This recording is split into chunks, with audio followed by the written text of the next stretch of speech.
कौमी असम्बली के इजलास में फाइनेंस बिल की मंजूरी के दौरान शोर शराबा हुआ है। अपोजिशन के शोर शराबे में मालियाती तरमीमी बिल की मंजूरी का अमल शुरू हो गया है। अहम खबर आपको दे रहे हैं। अब से कुछ देर पहले नून लीग के एहसन इकबाल का यह कहना था कि हमें मजीद इस पर डिबेट करनी चाहिए। अरशद वहीद चौधरी हमारे साथ टेलीफोन लाइन पर मौजूद है। अरशद, क्या हुआ? अपोजिशन के मुतालबे को नहीं माना हुकूमत ने?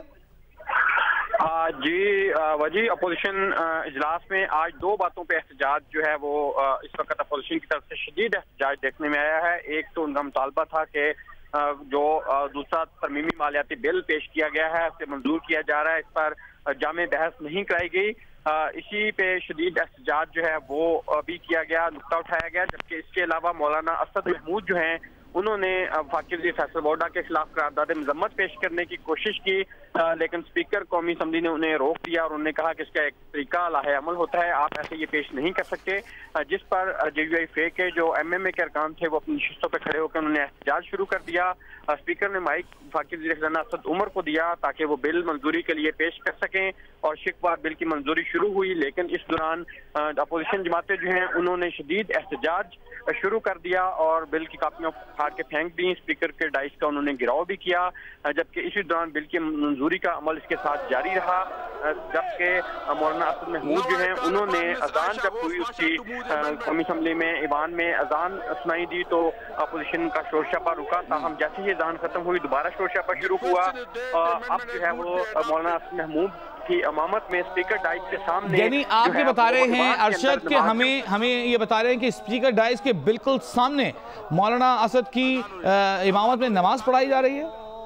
जी बिल्कुल। ये जो जहाँ तक मेरी यादाश्त से ताल्लुक है कि ये पाकिस्तान की पार्लियामानी तारीख में शायद ये पहली बार हो रहा है कि स्पीकर डाइस के सामने कौमी असम्बली के ईवान के अंदर जो है वो नमाज पढ़ाई जा रही है। और मौलाना फजलुर रहमान के साहबजादे हैं जो रुकने कौमी असम्बली मौलाना असद महमूद, वो अपोजिशन अरकान की इस जो अरकान हैं उनकी इमामत करा रहे हैं और उसमें JUI फे के हैं उनके जो उनके पीछे नमाज अदा कर रहे हैं। जबकि नून लीग के एहसन इकबाल, मुर्तज़ा जावेद अब्बासी और वो लोग हैं। ताहम ये नमाज अदा करने वाले जो लोग हैं अरशद हमारे साथ ही टेलीफोन लाइन पर मौजूद रहिएगा। एक नई तारीख रकम होने जा रही है इस वक्त ऐवान में, तो जरूरी है कि अपने नाज़रीन को समझाया जाए क्या हो रहा है। आज हुकूमत ने कोशिश की कि कौमी असम्बली में फाइनेंस बिल की मंजूरी करा ली जाए। इस पर अपोजिशन का मौक़िफ़ था कि इतनी जल्दी क्या है, कई इजलास हम इस पर बहस करते हैं, इस पर अपोजिशन का मौक़िफ़ लिया जाता है, हुकूमती मौक़िफ़ लिया जाता है और उसके बाद ही फाइनेंस बिल मंजूर होता है। हुकूमत जल्दी न करे। इस पर आप ये मनाजिर इस वक्त देख सकते हैं।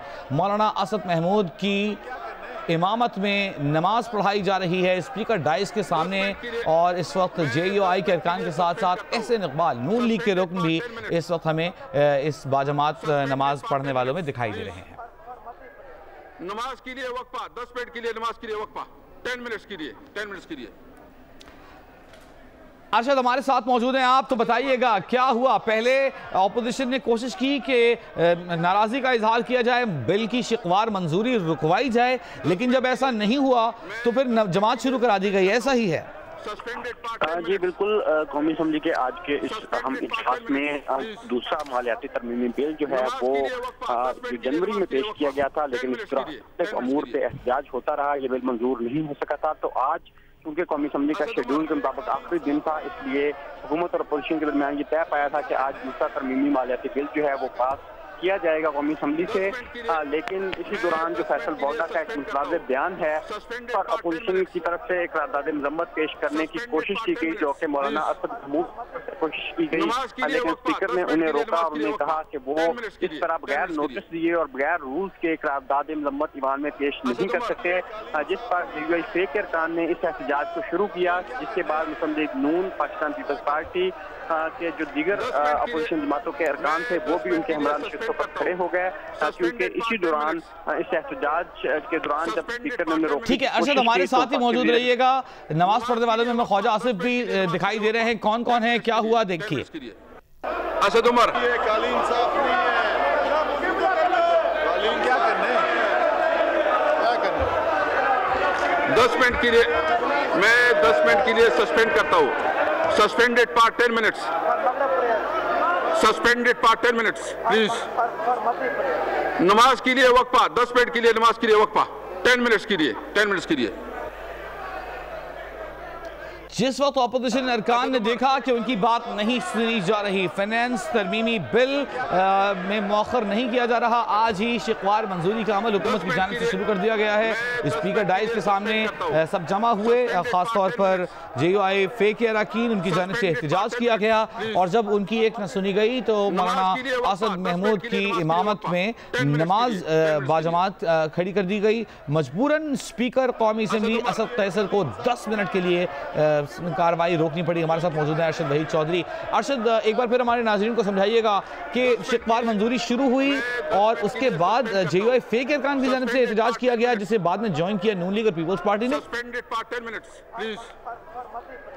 नमाज के लिए वक्फा, 10 मिनट के लिए। हम कोशिश करेंगे दोबारा हमारा राब्ता हो नुमाइंदा जियो न्यूज़ अरशद वहीद चौधरी से। ये मनाजिर आप देख सकते हैं, दिलचस्प सूरत हाल पैदा हुई। आज हमें अरशद वहीद चौधरी ने बताया कि हुकूमत और अपोजिशन ने बाहमी तौर पर इस बात पर इत्तेफाक किया था कि मालियाती तरमीमी बिल आज मंजूर करा लिया जाएगा।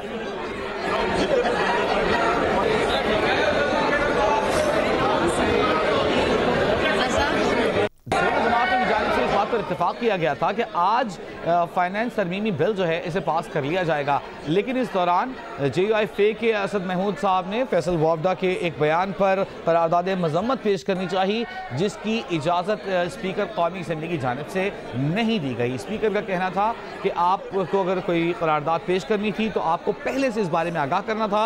जब करारदाद पेश करने की इजाज़त नहीं दी गई उस वक्त JUI फे की जानिब से एहतजाज शुरू किया गया, जिसे नून लीग और पीपल्स पार्टी ने ज्वाइन किया। हमारे साथ मौजूद हैं नुमाइंदा जियो न्यूज़ अरशद वहीद चौधरी। अरशद, ये बताइएगा, इसका मतलब ये है कि फाइनेंस तरमीमी बिल की मंजूरी पर एहतजाज नहीं है, ये फैसल वावडा के खिलाफ करारदाद मजम्मत पेश न किए जाने की इजाजत मिलने पर एहतजाज किया जा रहा है।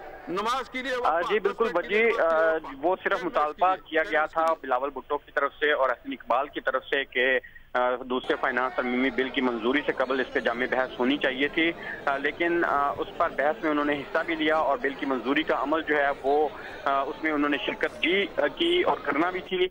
ताहम जब मौलाना असद महमूद को मौका दिया गया बोलने के लिए, उन्होंने करारदाद मजम्मत जो है वो फैसल वावडा के खिलाफ पेश करने की कोशिश की और उन्होंने ये कहा कि ये हम पिछले 2 दिन से कोशिश कर रहे हैं, स्पीकर साहब आप हमें इजाजत नहीं दे रहे ये करारदाद मजम्मत पेश करने की, लेकिन मैं ये करारदाद पढ़ता हूँ।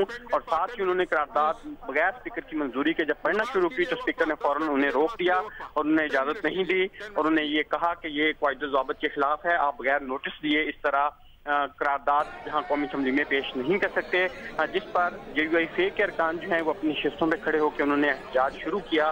तो अपोजिशन की दीगर जो जमातें हैं वो भी फिर उनके हमरा मुस्लिम लीग नून और पाकिस्तान पीपल्स पार्टी के अरकान पर खड़े हो गए और उन्होंने एहतजाज शुरू कर दिया, जबकि मुस्लिम लीग नून और JUI फे के जो अरकान हैं वो स्पीकर डाइस के सामने जमा हो गए, वहाँ उन्होंने एहतजाज करना शुरू किया। तो इसी 10 मिनट के लिए बहुत शुक्रिया अरशद वहीद चौधरी बता रहे हैं इस वक्त नमाज अदा की जा रही है, नमाज बाजमात स्पीकर डाइस के सामने। और जिस तरह अरशद ने कहा कि ये गालिबन इसलिए की तारीख का पहला मौका है जब ऐवान के अंदर नमाज बाजमात अदा की जा रही है। बुलेटिन में आगे बढ़ते हैं। वज़ीर-ए-आज़म इमरान खान ने कहा है कि बरवक्त और दुरुस्त फैसलों से ही जंग टल गई है। पाक भारत कशीदगी कम ज़रूर हुई है पर जंग का खतरा भी बरकरार है। पार्लिमानी पार्टी के इजलास से खिताब में वज़ीर-ए-आज़म ने कहा कि कालाधन तंजीमों पर पाबंदी मुल्क का अंदरूनी मामला है। उन्होंने कहा कि कोई भी फैसला आलमी दबाव के पेश नज़र नहीं किया जा रहा। दुनिया को वाज़ेह कर चुके हैं कि जो फैसला करेंगे वो जो मुल्की मफाद में होगा।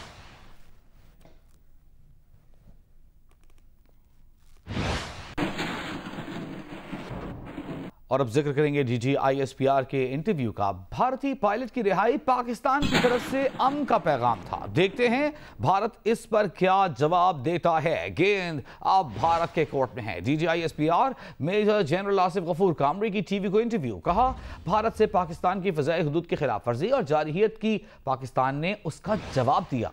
कशीदगी में कमी के लिए मसले कश्मीर का हल नागुज़ीर है। उन्होंने कहा कि मसले कश्मीर के हल की तरफ जाना होगा, यही मसला खित्ते में अमन का फ्लैश पॉइंट है। उन्होंने कहा कि दुनिया को देखना होगा कि कश्मीरी नौजवानों को क्या चीज तशद्दुद की तरफ धकेल रही है।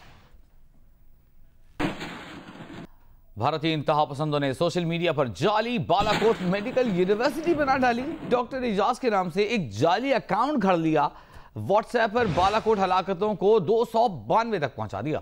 बरतानवी नशरियाती इदारे ने बीच चौराहे भांडा फोड़ दिया है। बालाकोट में ना कोई यूनिवर्सिटी निकली है, ना कोई डॉक्टर एजाज मिला। हाँ, जिसने झूठ का बाजार गर्म किया वो और नरेंद्र मोदी जरूर ट्विटर पर एक दूसरे के मद्दाह निकले। गैर मुल्की खबर एजेंसी ने भी बालाकोट हमले में हलाकतों का भारतीय दावा झूठा करार दे दिया। बालाकोट हमले के मुकाम की सैटेलाइट तस्वीर जारी कर दी।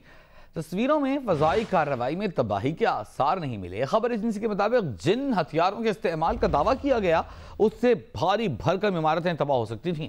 तस्वीरों में नजर आने वाले शवाहिद से ऐसा साबित नहीं हुआ। हमले में कोई जानी नुकसान नहीं हुआ। कुछ दरख्त गिरे और एक कौवा मरा। बरतानवी खबर एजेंसी रॉयटर्स ने बालाकोट में भारतीय फजाइया के मुबैना हमले की पोल खोल दी। बरतानवी खबर एजेंसी ने भारतीय दावों को झूठ करार दे दिया। कहा, बालाकोट हमले में कोई जानी नुकसान नहीं हुआ, कुछ दरख्त गिरे और एक कौवा मरा। मुबैना हमले के बाद जारी की गई सैटेलाइट तस्वीरों पर बरतानवी खबर एजेंसी रॉयटर्स का अपने जायजे में कहना था कि तस्वीरों में 6 इमारतें मौजूद हैं। तमाम इमारतें सही हालत में हैं। इमारतों की छतों में कोई सुराख या जलने का कोई निशान भी नहीं है। इमारतों की दीवारों को धमाकों से नुकसान पहुंचने के भी आसार नहीं हैं। बरतानवी खबर एजेंसी के मुताबिक सैटेलाइट तस्वीरों में फजाई कार्रवाई में होने वाली तबाही के आसार तक न मिले। सैटेलाइट तस्वीरों ने भारतीय हुकूमत के हमले के दावे की कलई खोल दी। बरतानवी खबर एजेंसी ने सैटेलाइट तस्वीर पर भारत की दिफा और खारजा उमूर की वजारतों से सवालात पूछे, जिसका जवाब भी वो अभी तक देने में नाकाम रहे। खबर एजेंसी के मुताबिक भारत ने जिन हथियारों के इस्तेमाल का दावा किया था उससे भारी भरकम इमारतें भी तबाह हो सकती थी। तस्वीरों में नजर आने वाले शवाहिद से ऐसा साबित नहीं हुआ। बरतानवी खबर एजेंसी रॉयटर्स के मुताबिक उनके नुमाइंदों ने बालाकोट का दौरा भी किया। हैदराबाद के इलाके टंडो जाम में एक घर से मियां बीवी और 5 बच्चों की लाशें मिली। लाशें 2 रोज पुरानी हैं। इब्तदाई तफ्तीश के मुताबिक हलाकतें दम घुटने या जहरीला खाना खाने से हुई। जिस्म पर न किसी किस्म का तशद्दुद का निशान और न ही किसी किस्म की मज़ाहमत के निशान मिले। टंडो जाम के गांव शाहनवाज जुनेजो से एक घर से मियां बीवी और उनके 5 बच्चों की लाशें मिली हैं। अहले इलाका का कहना है कि 2 रोज गुजरने पर जब कोई घर से बाहर नहीं आया तो रिश्तेदारों ने घर में दाखिल होकर देखा तो कमरे में लाशें पड़ी थीं। 2 दिन से देखा कि निकल नहीं रहे तो दरवाज़ा अंदर से बंद था। उनका भतीजा ही अंदर गया है, उसने देखा कि दरवाज़ा खिड़कियाँ सारी बंद थी और जनरेटर भी अंदर रखा हुआ था। DIG हैदराबाद नईम शेख ने मीडिया से गुफ्तगू करते हुए बताया कि केमिकल एग्जामिन्स और पोस्टमार्टम के बाद ही हतमी तौर पर कुछ कहा जा सकता है। तमाम लोड शेडिंग के बाइस जनरेटर चल रहा था। हो सकता है हलाकतें दम घुटने या जहरीला खाना खाने से हुई हों। केमिकल एग्जामिनर हैं, उनकी टीम को हमने कराची से यहाँ बुलवाया है और वो यहाँ से सैंपल इकट्ठे करेंगे। मज़ीद तफ्तीश जो है ये केमिकल एग्जामिनर की रिपोर्ट और पोस्टमार्टम रिपोर्ट जो है उसकी रोशनी में की जाएगी। DIG का कहना था कि क्राइम सीन को सील कर दिया गया है और कराची से माहिरीन की टीम बुलाई गई है जो केमिकल एग्जामिन्स के लिए नमूने लेगी। वज़ीर आला सिंध ने वाक़े का नोटिस लेते हुए कमिश्नर और DIG से रिपोर्ट तलब कर ली है। वज़ीर आला ने हिदायत की है कि मुतासरा खानदान के वर्सा से हर किस्म का ताउन किया जाए। Chairman Peoples Party Bilawal Bhutto Zardari ने कौमी असेंबली में खिताब करते हुए सवाल किया है कि नेशनल एक्शन प्लान, कल अदम तंजीमों के खिलाफ कार्रवाई और जुडिशल रिफॉर्म का क्या हुआ और ये क्या बकवास है कि ऐसी तंजीमों को कौमी धारे में लाया जाएगा। And Mr. Speaker, what the hell is mainstreaming? How is it possible that we hang elected prime ministers but we can't put Qaladam Tanzime on trial?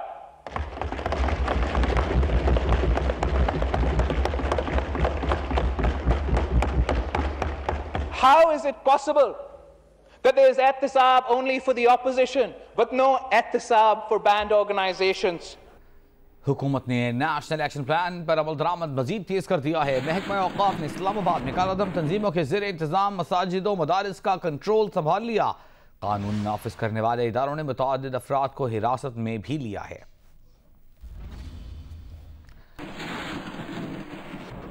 और अब आपको बताएं कि स्टेट बैंक के मुताबिक जनवरी 2019 के इख्तिताम पर हुकूमती कर्जों का हजम 27,070 अरब रुपए हो गया है। माली साल के 7 महीनों में हुकूमत ने 2,858 अरब रुपए कर्जा लिया।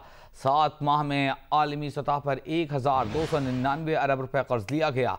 हुकूमत के आलमी कर्जों का हजम 9,095 अरब रुपए हो गया। 7 महीनों में मकामी सतह से 1,558 अरब रुपए कर्ज लिया गया। हुकूमत के मकामी कर्जों का हजम 17,975 अरब रुपए हो गया है। अस्सलाम वालेकुम, मैं हूं मुबश्शिर हाशमी और आप देख रहे हैं जियो न्यूज़। मजीद वीडियोस और अपडेट्स के लिए अभी सब्सक्राइब के बटन को क्लिक करें। देखते रहिए सिर्फ जियो न्यूज़।